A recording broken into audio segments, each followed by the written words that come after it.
Hello, good evening, Oral Gibbs, and welcome to Oral Gibbs Live. I'm sure I can't surprise you with my guest this evening because you saw the name at the beginning of the show. Anyway, my guest this evening is none other than Member of Parliament, MP Silveria Gibbes. How are you doing, ma'am? Good evening, Oral Gibbs. Good right. evening to your audience, and a pleasant week to all. So now you're on your parliamentary vacation break? Well, there are no scheduled meetings of Parliament, so in that way, Parliament is on break. I guess many who have personal things to take care of can do so. I have opted to, since my son is out, to take some time. He's been a good trooper, but you know, you have to do what you have to do as a parent at times. So I'm working mostly from home at this time, but in and out. So you're going to Disney World? No, I'm not. No, I'm not. Okay. So how you feel about Parliament these days? You know, it's been to the last 6 months. Well, for me, it's been a learning experience. It's my first time. I didn't pay much attention to the way it was run previously. I know what they're supposed to be doing. I know what people expect. And when we campaigned, I did campaign to be a member of Parliament. So I think I was prepared for it. And yet, especially the way things are going, I'm quite disappointed. I must admit that I expected, especially in many of the opening speeches that I heard from my colleague members of Parliament, I expected things to be different. And I must say I'm happy to hear that the coalition government now has a governing program. It was something that has been a monthly call from one of the sides of the opposition, because it's very difficult to say you're going to deal with something if you don't know where the country is actually going. What is the vision for it? Have you read it? Have you read the? No, I've just seen the presentation like everybody else in the newspapers. Oh. So we have not seen anything as yet. So I look forward to seeing that.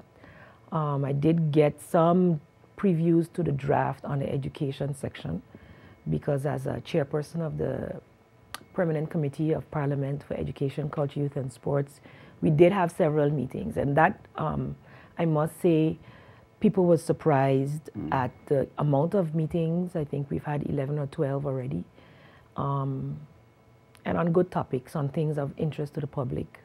However, many people don't understand that a permanent committee doesn't have the power to make any particular change. All the committee can do is make recommendations to the central committee, and then it still goes to the regular Parliament meetings for decisions, etc. So we haven't made any formal proposal to the central committee, but we are busy really trying to just get information. I'm a bit disappointed too in sometimes the length of time it takes to schedule meetings, and the length of time, you know, meetings don't get called because of lack of quorum and the like, when it is quite important. And that happened just before the break with the whole NIPA situation. So that had me quite concerned. It seems like all the parties in Parliament are guilty of that. Well, I mean, I understand politics is sometimes played with whether meetings are called or not called, or whether quorum is given or not. And I was made to understand that a coalition government holding 10 seats definitely should have the interest to make sure that they have a quorum for the meetings of importance to the country. And I wouldn't say that I would like to play this game. I don't like the game at all. In the last meeting where quorum was not met, I won't say it was done on purpose, because I have no idea about those things. They didn't inform me.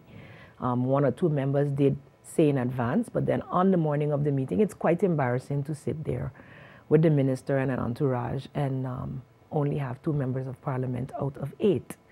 So, you know, on a topic where we questioned the minister, we spoke and we got information from students, from, you know, the board and the minister early on in the year, that we're hearing that there are still many, many issues going on at that institution, which is key to a lot of students. Are you referring to NIPA? Yes, the NIPA situation. So the minister seemed quite open to update us. We were more than a month later than what we had thought we would hear, but we know and understand the schedule of the minister, and we were happy to accommodate her in June. And it was like the last day that Parliament was actually meeting, and then there was no quorum. Toevallig, as they say, it was also the same day as the meeting for GEBE. So then I started to wonder, is it a political stunt or not? And is now the institution NEPA being held, being the pinot, as they say, the scapegoat, or the one that's going to suffer because of questions or answers not being ready from the Gibbes situation. So I'm, situations like that, when it deals with young people, when it deals with schools, when it deals with everyday life of people that affect the people every day, I don't play games.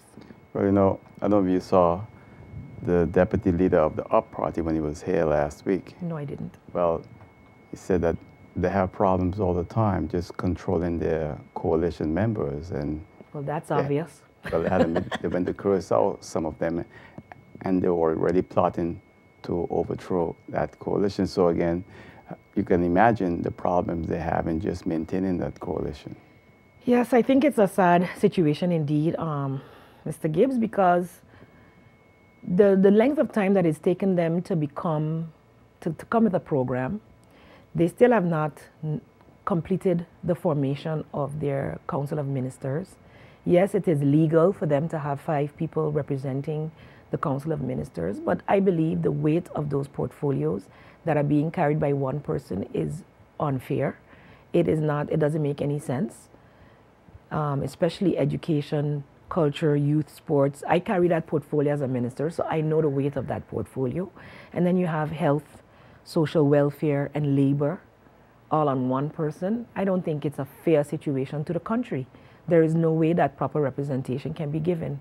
And then when we hear now with the newest developments that the current TIAT minister will be moving to Vromi, and this is all because of coalition and who will name ministers and who won't name ministers. And I think that's the problem we have here on St. Martin, and that's where we end up with these situations of politicians, quote unquote, owning ministers, or this is my minister. I think a coalition government should be a coalition government, and it should be an agreement on who should be named, and not this my minister and your minister story. And we saw that saga that went down so let me ask recently. So I don't think we're painting a very unified picture, and I don't think we're painting a stable picture.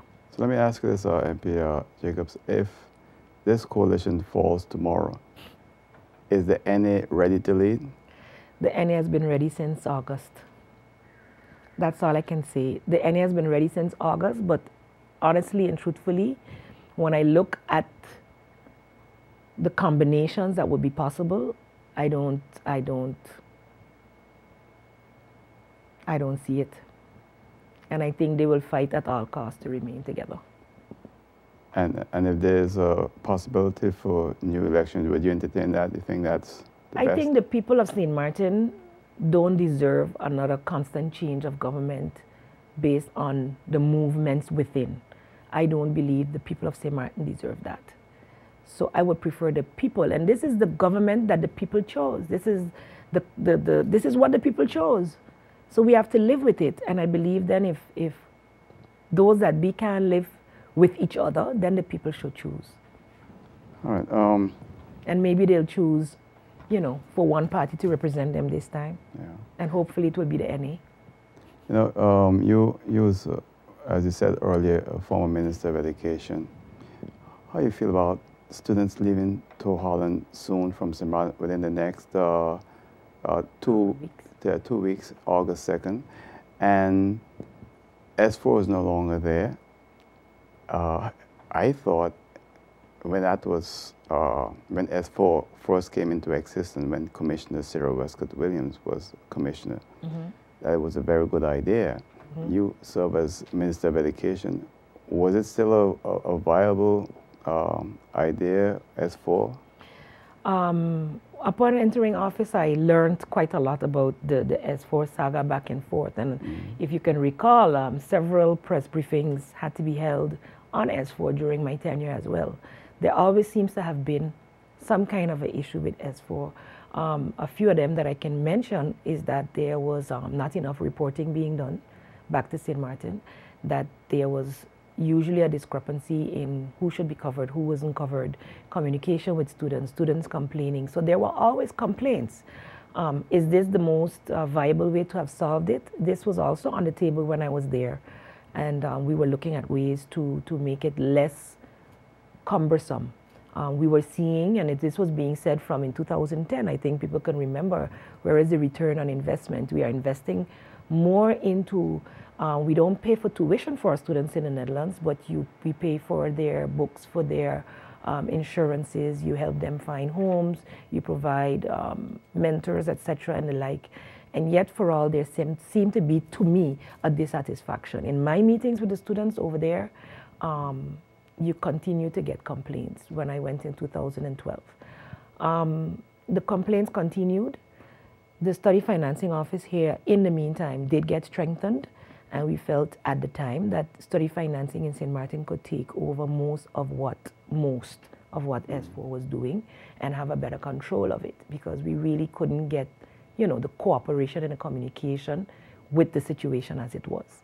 We even moved them into a building that was closer to the St. Martin house, but I don't think that even solved some of the issues, and they continue to experience problems as a body.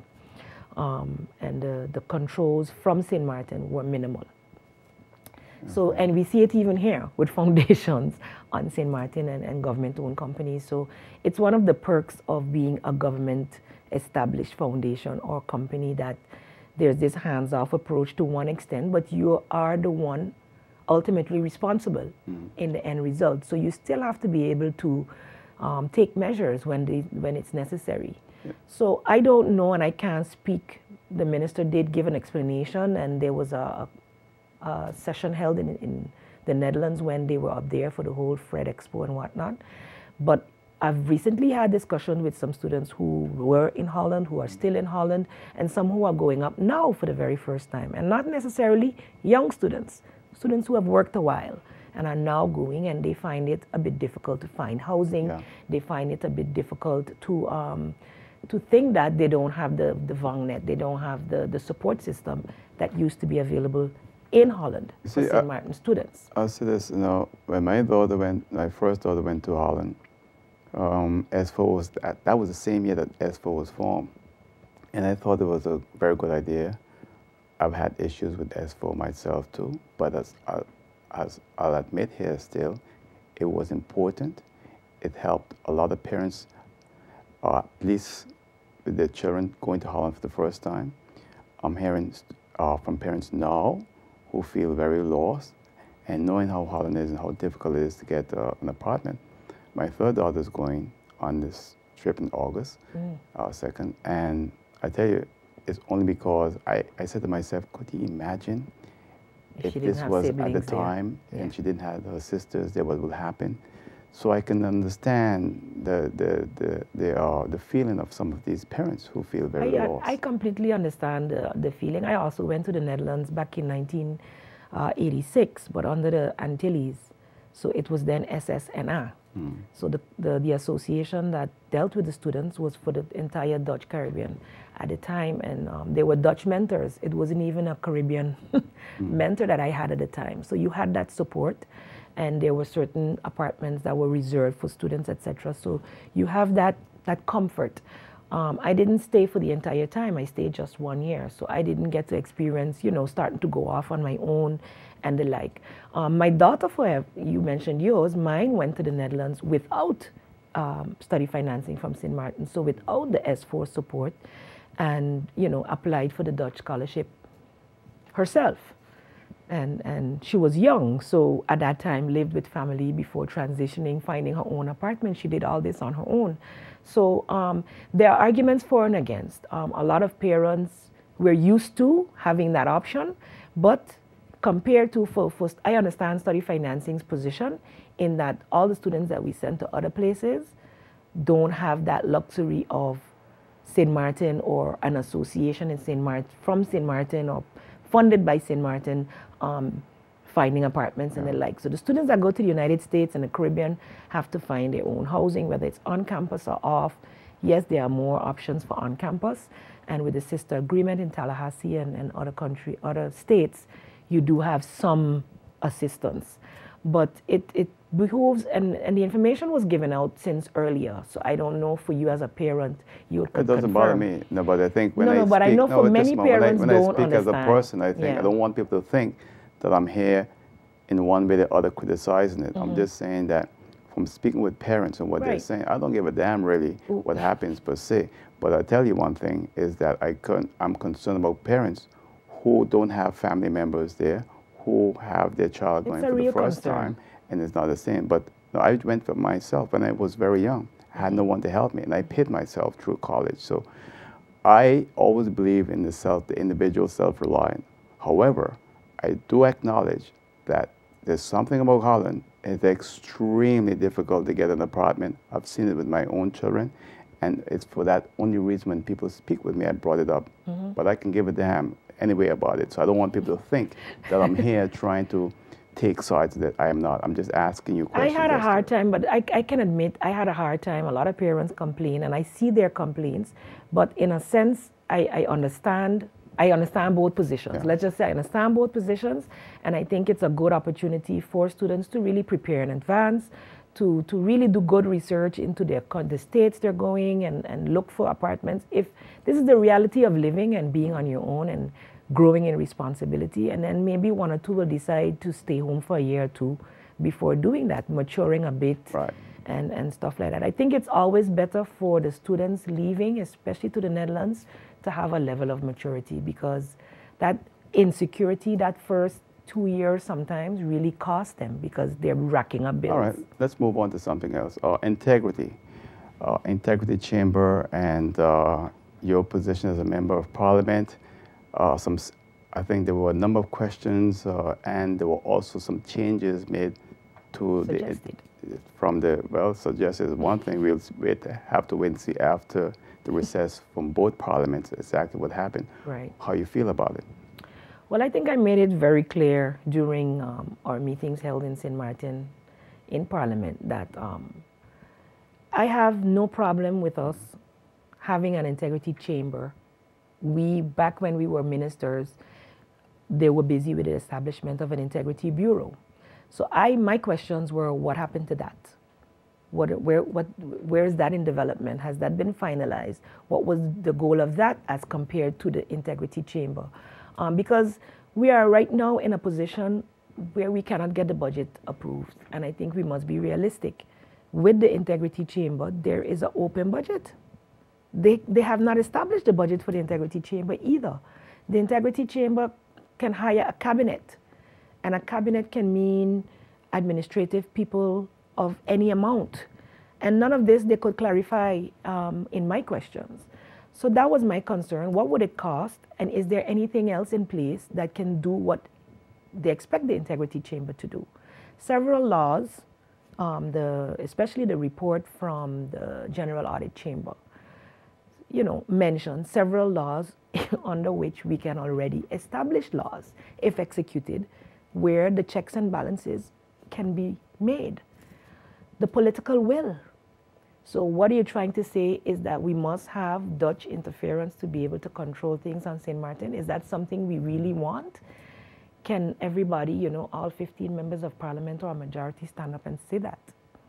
Because the reality of it is, I feel, and when we go back to and then all of this protocol that was signed, etc., that would bind Parliament to make a decision that was positive towards it and make sure that the chamber was established, I found was a bit underhanded, and the way it was done. So that, raised my antennas. Why is it being done this way? The Justice Minister talked about it being tied to improvements in the justice chain. But the justice chain, promises for the changes in the justice chain and improvement in the justice chain were done since before 2010. And we heard the former minister, Duncan, complain about the Dutch holding back at that time. And many didn't listen and didn't heed. But how can the Dutch, who were instrumental in helping us to strengthen it over the past 5 years, not do so and now want to lay measures and then connect it to strengthen it? I said, well, strengthen it, because several cases have been brought to light but haven't been prosecuted. Why? Wasn't the Dutch supposed to assist with the strengthening of the prosecutor's office? Why haven't these cases come, before a judge? So to me, it's like you can't just bring on measures to appease X amount of people, or what is the main goal? What is the real reason you want to do this? Are you going after someone? If you're going after someone, don't the laws already exist to go after them if they have committed a crime or done something that is a breach of integrity? When we call ministers to Parliament to question how contracts were procured and what is done and why this increase, we're not given any answers. We're not given answers while they are required to be given, to prove then that there is no breach of integrity. And then you accuse us now because we question something that is questionable, that we are the ones bringing the Dutch down on St. Martin. I find that laughable. I think if we start to handle our business here on St. Martin like we should, laws already exist, you wouldn't need it in the way that they are bringing it. I also suggested if we're going to have an integrity chamber, it should be for the entire Dutch kingdom, not just for St. Martin, with representation from all members of the kingdom, not just St. Martin and a couple, with a majority. Like, it seems as if it's more from the Netherlands than from St. Martin. There's integrity issues all over the kingdom. Who's monitoring the integrity issues in the Netherlands? Who's monitoring it in the other parts of the Dutch kingdom? So in principle... I agree that we need checks and balances. I think that we should utilize the laws we have instead of putting another big financial burden to establish another entity. But if that proves to be the only way to do it, we just implement new things. To me, this is our trend. Oh, we have this sore over here, let's fix it with this. But you have all this running already. What's happening with that? What happened to all the money that was spent, in 2010 and beyond on this Integrity Bureau, on this whole integrity training for government? Nothing was said about this. Where's the continuity with that? Well, I guess a lot of Dutch politicians following events in St. Martin in the last 2-3 weeks will say, just look at what's going on at GBE. But they have, GEBE and the board and the minister have their steps in place that they can take to deal with what's happening there. They just have to deal with it. It takes political will. When you say they have to deal with it, what do... If there is a problem at GEBE, the board of GEBE has steps that they can take. If there's problems with the board at GEBE, the minister has steps that they can take. When you notice both the minister responsible and the board have different views. Exactly. So then I believe they're taking it to court, and then the court will decide. And thereafter then, if there is an integrity issue, Parliament the court asked can... questions that didn't answer. We asked questions that weren't answered, and so those questions are pending. And sometimes, especially when things are in court, that's the first thing is said. It's in court, it's a matter that has to be dealt with in court, so it can be dealt with. But I've heard quite a lot. I'm not going to divulge here because I believe that they should get the opportunity to defend themselves, and I'm not just going to repeat things that have been said to me. I will formulate them in questions at Parliament where it belongs. You also have the Juliana International Airport where you hear there's a request for a building permit. This is a government-owned company, and it's hard for people to understand. And I've been asking this to basically all of you as members of Parliament. Mm-hmm. Who owns Princess Juliana International Airport? The government is the main shareholder, as far as I know. And you deny yourself a building permit. But you see, I've heard some things about the building permit, and I've heard about certain things pertaining to that particular building permit also, which I don't know if they're factual, so I'd have to see the documents myself, which I have not seen. But anytime, if government does not issue a building permit, you would want to assume that there is a reason for it. Government would have to explain what's the reason. And when we asked that question the last time, it was said that it was being processed. So I don't know that government has refused for a fact that they have refused the building permit. I mean, we've heard, I've heard several things about the airport that, you know, we get the idea that the airport is not, you know, doing well, making money, but I'm hearing complaints from the employees as well, that it seems as if management wants to cut more and more benefits from employees and do more and more outsourcing. That's what you're hearing too? That's what I'm hearing also. So it's a conflicting view. And that's why when we had our platform in 2014 for the election, one of the main things we wanted to do was to get away from all these innuendos surrounding government-owned companies and foundations and have proper investigations, forensic, done to establish that things are being done properly. Because constantly you're hearing that deals are being made here, deals are being made there, but you can't prove it. Or it can be proven, or papers pop up and then, okay, that deal is squashed, but then somehow another deal pops up. And then, so if you get, when you have, and that's the same thing I said in Parliament to any minister that came, by not answering questions, you continue to shroud the issue with uncertainty, and people will continue to speculate. If something is not wrong, then state clearly what the facts are. The fact that we don't have regular press briefings anymore is also a big problem. And people just feel as if stuff is being hidden. The people on the street, when I see them and I speak to them, they're like, but what's going on? I said, I think you, the general public, know more than us, because when we get to Parliament, they find ways around not answering the question. And then sometimes I'm seeing even coalition members being frustrated. So then that's when I wonder, isn't this government supported by the coalition that it has, you know, appointed them? I'm not sure. Let me ask you this, because of all the government-owned companies, I'm still waiting to see TLM in Parliament. Yeah, that one still has to come as well. We have, I think there are issues with all. Yeah, but this one is so shameful, because here you have a company, and I brought it up also to the deputy leader of the UP, that is basically ripping off the public too, because you're paying for, say, 2 megabytes, you're not getting it. You're paying for 4, you're not getting it. Just recently in America, there was a class action suit where a lot of subscribers had to be paid back. But here in St. Martin, you have a government-owned company. If you were telling me that I'm paying for 4 megabytes, I'm supposed to get that, or at least very, very close to that, where I'm getting just sometimes 2/3 or all. In fact, most of the time, 2/3. I think this Parliament needs to look into this. That's definitely one of the things that we have on the list. But as you can see, there are many. And to get, as I said, one of the problems is getting meetings scheduled. And I think because many of the committees, I don't remember hearing about many committee meetings in the former, 2010, 2014 parliamentary years. I didn't hear many committee meetings. I mostly heard Central Committee and public meetings.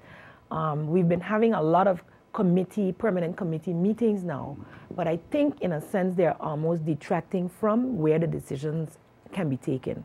We're busy getting information in these past 6 months, especially I know from my point of view in the committees where I am working, budget meetings were the biggest meetings that we had.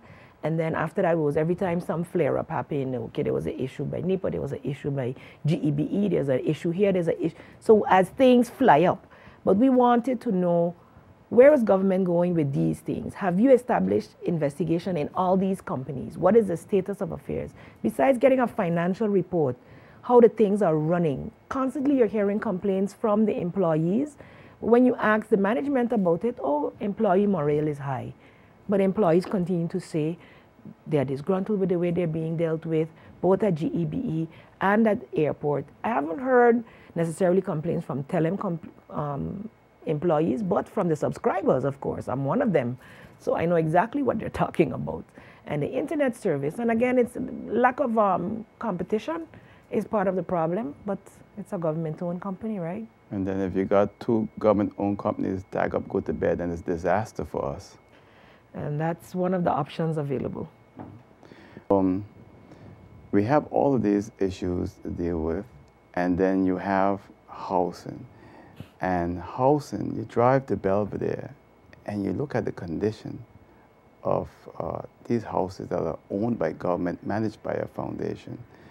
And I could remember many years back when your party was in government, when that whole project was started, aren't you? Let me take this call and come back. All right. Oral Gibbes live and caller. Hello. You on live call? Yeah, you on live call. Good night. Good night. Good night. Good night. I have a question about these government-owned companies. I am tired of hearing about government-owned companies. I'm not hearing what they're doing for the people of this country. It's the companies that run the country. It's people. So I don't know if these so-called politicians in St. Martin can explain what they exactly mean by government-owned companies. I mean, I thought we have educated people in government, but it doesn't seem to be so. Goodbye. I totally agree with the caller. Thank you for that call.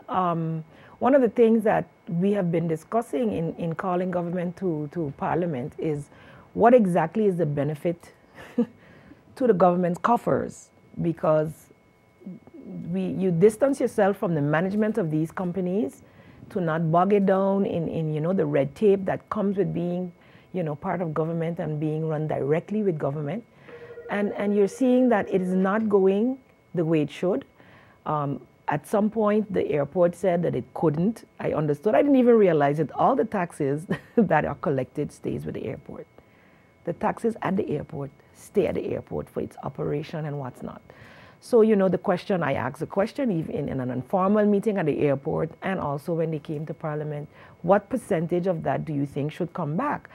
Government is the one that should set what comes back to it, the dividends that come back to it. But it can't be changed now. Can't.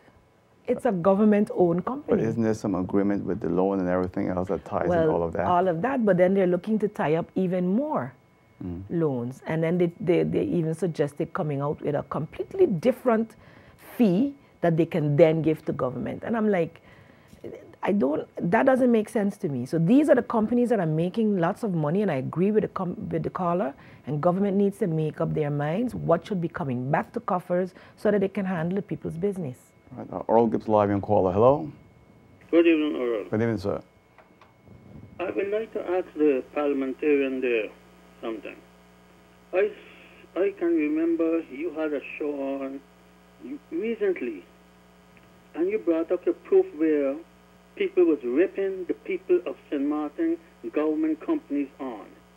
And I really thought that a parliamentarian, one or two, would have commented on that. But nobody's saying anything.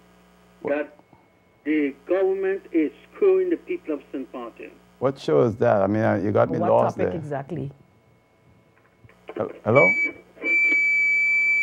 Hello? I'm not sure exactly what the caller was talking about. I can't recall that call. I shouldn't other, so I don't know. I don't catch every broadcast that is brought forward, but if people feel that there is something that we as members of Parliament should be tackling, you can contact us at Parliament and inform us as well. We have our people as well in the communities as a way of also staying in contact with the people apart as a party. We would like to do, contact meetings within the district. So definitely you can bring forth your concerns to us. I've been speaking a lot about TLM because, telecommunications is vital. And if we want to compete with our neighbors, just across the border. The other day I was in Marigot, 20 megabyte speed, man. And people can just enjoy all that speed. And we're here on the Dutch side, we're paying so much a government-owned company. You go across the border, there's a lot of competition, and they're privately owned. So maybe it's about time you start to think about maybe selling off some of these companies and not selling TLM or not joining up TLM and UTS, because that'll be two governments getting in bed. I don't agree to that at all. But I think what a lot of people want to see and hear from the members of Parliament is that, yes, they're seeing the harbor, they're seeing the airport. It seems like nobody wants to touch TLM. No, well, definitely we have it on our list, but we haven't gotten to it yet. And definitely after the break, you'll be hearing from us on TLM as well as the rest, because we haven't finalized any of it. Everything is still up in the air that has been questioned. I give you an example. You go to Puerto Rico, there's a new mall in Puerto Rico. As you walk in, the mall asks you for your email address, and then you can use the Wi-Fi. One of your party members told me there was in Aruba. The same thing in Aruba.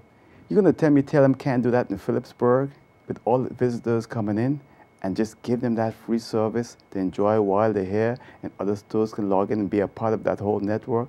We need to compete. We need to make people feel that they're part of this industry. Definitely when you travel, you see that you feel the difference Yeah. of the internet service here on St. Martin. And I was also quite shocked. Curacao and Aruba both have much faster internet speeds than we have here. Better prices. And better prices. But a lot of things they have at better prices that we don't have. So that's a whole other topic right there as it concerns price control on St. Martin. But people ask, are the parliamentarians in Curacao paid less in St. Martin? Cost of living is less in Curacao than in St. Martin as well. On the whole, I think we have to get a grip on our cost of living. Then we could definitely work on bringing down whatever we consider too high. I'm glad you mentioned that. But then again, too. Besides salaries, everybody wanted, I've heard in the past, the complaints, etc. And when I went in as a minister in 2012, it was explained to me that they based it on the highest paid civil servant, that they didn't want civil servants to be earning more than the elected officials. That's where it started, and that's where the salary went there. I don't necessarily, I wasn't one of them that set it. I definitely didn't raise it. You don't have so look, I think, it's not my issue. I think you don't have to, look. And I noticed a lot of people using it politically, like, okay, well, we're going to donate part of the salary for this and donate part of the salary for that. But I think that we need to assess in general salaries on St. Martin, not just members of parliament or people who are elected in general. I think the minimum wage is too low, and I think ours is pretty high. But in between, there are lots of people in the private sector earning much more. Of course. Look, MP Jacob, I've said here a million times, I have no problem with the salary that you and your colleagues are making. I have a problem at times when it appears that members of parliament are not working for the money they earn. That's a big difference. I would have a problem with that too. And another thing is that when you all are ready to give out some donations, don't forget me. That's a good one. That's a very good one. On that note, though, I do have a foundation, the Your Voice, Your Choice Foundation, which I've had for a while. And last year, for the start of the school year, we did Fun and Sports Day for the needy children. And it was after we had established how many needy children would be coming, I opened it up because I catered for 100 children. And we had several walk-ins and several people who registered online. So I just wanted to, let the general public know that that will be happening again in August before school starts. And each child last year was able to get a school bag with school supplies. So I do continue to give back to the community and not necessarily, along political lines. And you don't put your picture up there and all that. That's nice. That's nice. Roll Gibbes Live on caller. Hello? Hello, good evening. Good evening. Can you speak to the louder, ma'am? You sound a little down. Are you down? Are you all right? Okay? Hello? Yes? Yes. Go ahead, ma'am. Good evening. Okay, what I would like to know is the SFV, because I heard you mentioning about Pelham and the Gibbes and the airport. What is SFV considered? Company-owned, privately owned, do what they want, or when they want? Because as it is, SFV is just sending people up and down all over the place. Now we're hearing about the Cayman Island. And people are here waiting. Yesterday, a lady told me 2 years after she requested to go away for an operation, they called her and told her she can go. 2 years it took them to make a decision. In the meantime, she spent her money and she went and she did what she had to do. So where does SSA come in? When I asked Mr. Renato Rodriguez from the pension department, how is it that they are being paid, that ministers are being paid, parliamentarians are being paid before the end of the month, but the seniors have to wait until after the month begins? He said it's a benefit we are getting. It's a social benefit. But I have paid for that social benefit. Paid what? Have paid Pension. Paid for it. And next time I just heard you said that we will hear from you after the break because what you will be asking and what you'll be doing. But you do not get any answers. So I still wouldn't I wouldn't sit down waiting to hear what is going to happen after the break. You mean after the recession, after the parliament Recess, yes. recess? Okay. You don't get. But there are steps that we can take. That's all I want to bring to you. Thank you, ma'am. Thank you, ma'am. I understand what you're saying, but we have to continue to ask these questions. The public has to make a decision at the end of the day in terms of the people who you elected and the people who they placed to run your affairs are refusing to answer the questions. Do you want those same people back again? Also, if it reaches to a point where we really feel that it is warranted, we can also go to the parliamentary inquiry. That hasn't been done yet on St. Martin, but it's been hinted at least twice during this term already. And I think this government realizes that it is something that can be imminent, that this is something that can be done. They must, at a particular moment, answer to the people of St. Martin, because MP Christopher says it clearly. We are elected to represent the people. So when you refuse to answer us, you are basically telling the people, go to hell. But you're telling the people, go to hell. But then it behooves the people to realize that their power in placing them there. What about, the lady mentioned also about the SZV. And about SZV, yes. And I'll tell you one thing. I know a young man called me, 2.5 years he was waiting. After I intervened, he was finally sent abroad after 2.5 years. That's a long time. In our last meetings with SZV, they claimed that they didn't have people on waiting lists for that long. So this is news for me again. They were questioned twice on it, and they came back with a list. And the only persons, and I could remember when I had my issue with my operation, there's a long waiting list for a particular doctor in Aruba, but they gave options to go other places that would go faster. So I don't know if it really does exist that there are still very long waiting lists. For me, with the issues with SZV... I'll tell you one thing, let me hold it there. I don't know about now, but I know that young man that I went to... Years ago. Not years ago, 8 months 2 ago. years, you said? 8 months ago. And he finally got to go to the Dominican Republic. That same young man was sent to Colombia and came back without seeing a doctor. And when we asked him at the SZV if that's true, they confirmed that's the case. So when I say something here, believe me, I don't open my mouth unless it's a fact. You have the facts, yes. I know definitely there are cases that are questionable. I've heard some cases. I've sat in the SVB waiting for service and heard stories from some of the other patients sitting there. I think we have a lot to do in terms of customer service in general, remembering that people come into SZV because they are sick. You're coming there for a service, and you have to be treated as such. And I don't think that, sometimes the people who are there get that. I'm not saying everybody.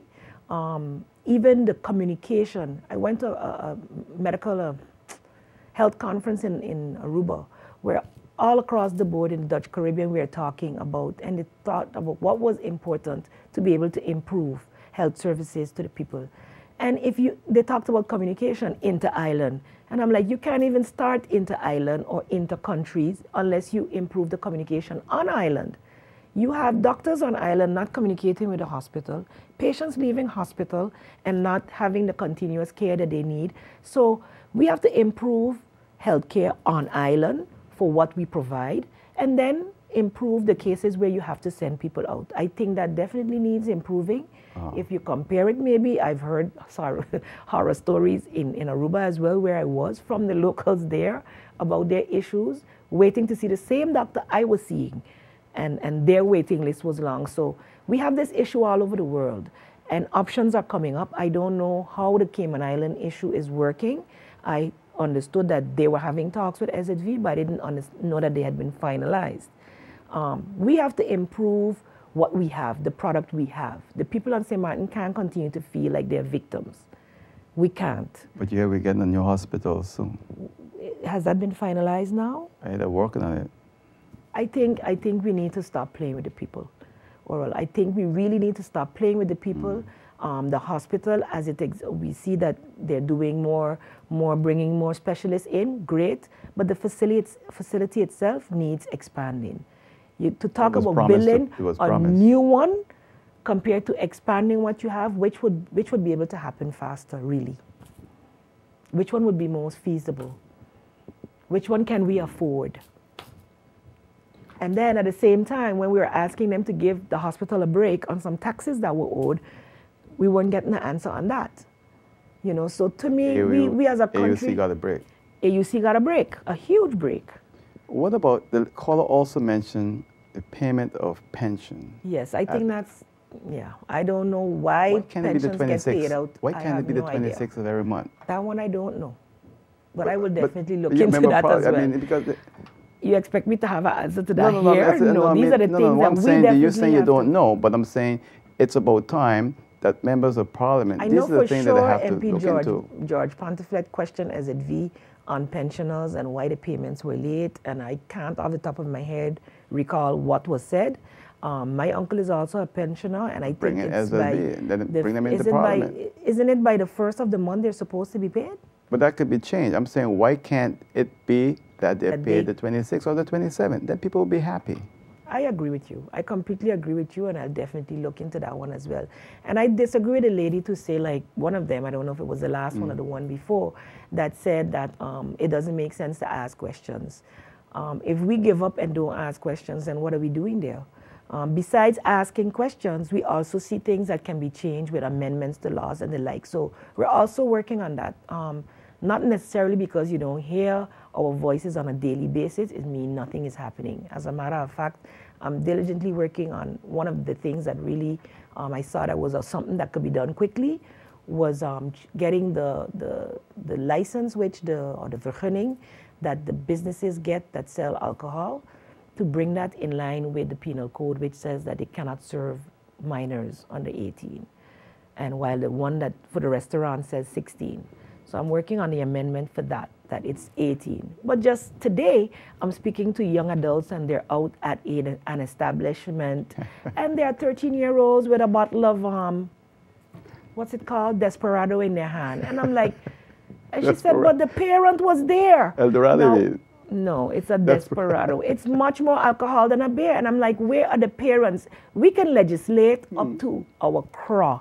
If parents don't start to parent, the laws will just, then we have to make sure we find parents then when children are drinking. I don't know. Hi, Van. You're on live caller. Hello.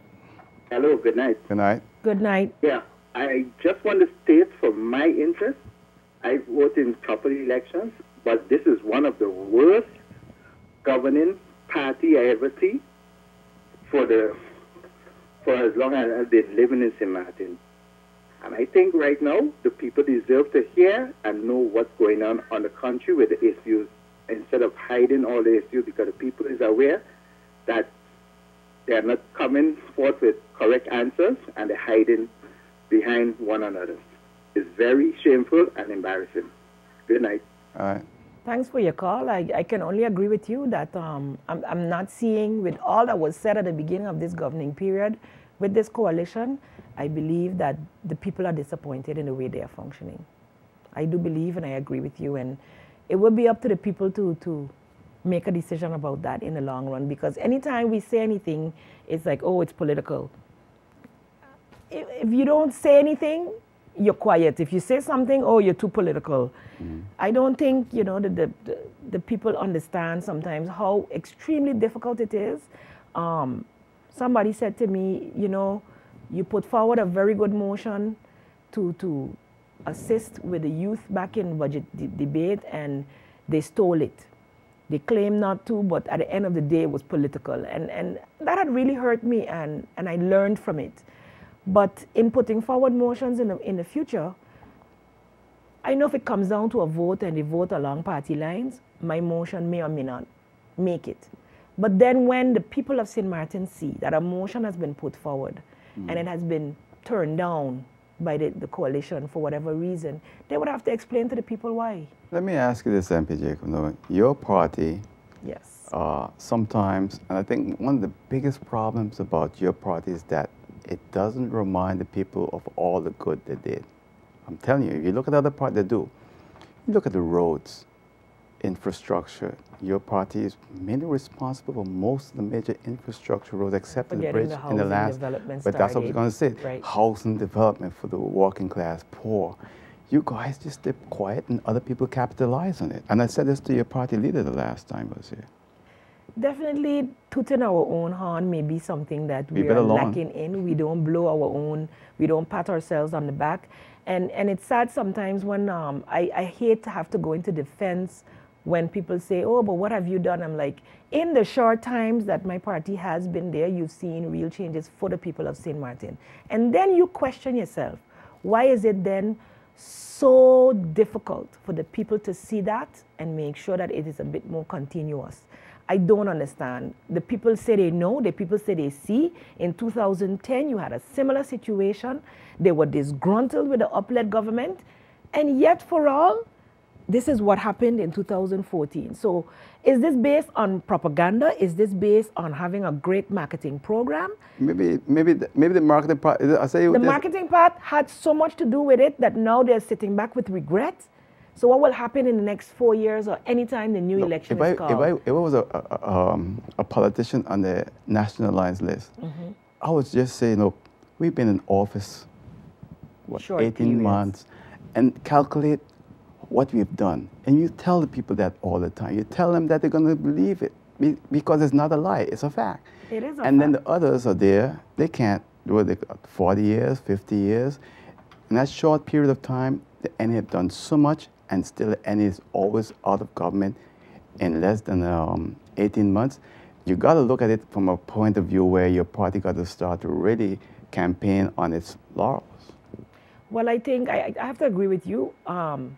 To me, once the whole election is over, we do that during election period. We say what we've done. But then you stop. We promote it. But of course, then we stop. To me, interest in politics, people, they get tired of hearing about it, wanes. They're like, oh, you're talking again. Oh, you're talking again. And oh, you're talking again. And they almost have a respect for the people who stay quiet, and then, boom, a big project comes out. You still don't see how it benefits the country, but a big project comes out. I'm seeing a lot of development being talked. I'm hearing about another bond loan coming for the airport. I really want to know what effect this will have on St. Martin in the long run. Yes, we can try to keep up. We can try to fight and struggle with all these other things. St. Martin has one of the nicest airports already in the Caribbean. We have been maintaining, a certain level. But some of the core things, and it was said in so many conferences over the past 2 years, if we do not start to pay attention to the community, to the society, to the youth, that beautiful product that you have will become worth nothing. And if this government now, within these 4 years, don't start to focus on our youth, on sports, on education the way they need to, on preventing youth crime the way they need to, we're in a lot of trouble. There's no money in that. Yes, but if we don't do that, the money you've been pumping into this country will go, everybody going to suffer. Yeah, no. It's all of us are going to suffer. When you look at who's committing the most of the crimes right now, it is our youth. Well, MP Jacob, we're out of time. Wow. So 15 seconds are all there. Well, first of all, let me thank you for the invitation to come on your program. It's always a pleasure to be here to debate with you. I'd like to thank the audience for listening and for the questions provided. I will continue, I pledge here that I will continue to fight for the causes of St. Martin's people, especially our youth. What we cannot do in government, you will continue to see in our communities. I think we need to stand up as communities, and I'd like to see more communities being active, and you will see me out there. Well, I want to thank you for coming and let you know I've told your party leader that the same. Look, we're here. If you all want to come on, free to just give me a call. Okay. We're happy to have you all on. I think it's our responsibility to give all the other sides a chance to speak. The government have their medium. Most of the time you don't have. You can use mine, all right? Thank you very much. Have a good evening. Thank you. Tomorrow night I have a very interesting guest you won't want to miss. I'll see you then. Good night. Take care. Bye.